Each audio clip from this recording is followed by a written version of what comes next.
በደቡብ ሱዳን የሚገኘው የካቶሊክ ተቋም በኢቦላ ወረርሽኝ ዙሪያ ማስጠንቀቂያ ሰጠ። በደቡብ ሱዳን የሚገኘው የቶምቡራ ያምቢዮ የካቶሊክ ሀገረ ስብከት የካቶሊክ ልማትና የሰላም ድርጅት በጎረቤቷ የኮንጎ ዲሞክራቲክ ሪፐብሊክ ወረርሽኝ መከሰቱን ተከትሎ በኢቦላ ላይ የሚደረገውን ዝግጅት ከፍ ለማድረግ የማስጠንቀቂያና የምክር ማስታወቂያ አውጥቷል። በአካባቢያችን እስካሁን የተረጋገጠ ሪፖርት ባይደረግም በአካባቢው ውስጥ በተደጋጋሚ በሚደረግ የህዝብ እንቅስቃሴ ምክንያት ድንበር ተሻጋሪ የኢንፌክሽን አደጋ አሁንም አሳሳቢ ሆኗል።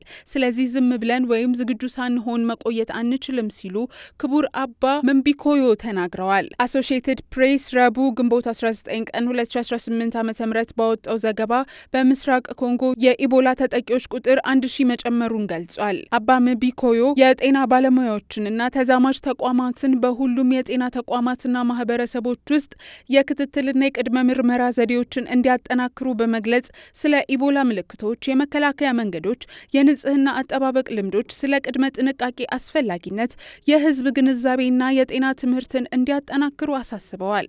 ክቡርነታቸው ባደረጉት ንግግር ነዋሪዎች በወረርሽኙ ከተጠረጠሩት ሰዎች ወይም ከአስክሬኖች ጋር አላስፈላጊ ግንኙነት ከማድረግ እንዲቆጠቡ፣ የእጅ መታጠብና የንጽህና አጠባበቅ ልምዶችን እንዲጠብቁ፣ ያልተለመዱ በሽታዎችን ለጤና ተቋማት ሪፖርት እንዲያደርጉና የተሳሳተ መረጃ ከማሰራጨት እንዲቆጠቡ መልእክታቸውን በማስተላለፍ በአካባቢው እየጨመረ በመጣው ወረርሽኝ ምዕመናን ጸሎት እንዲያደርጉ ጥሪ አቅርበዋል።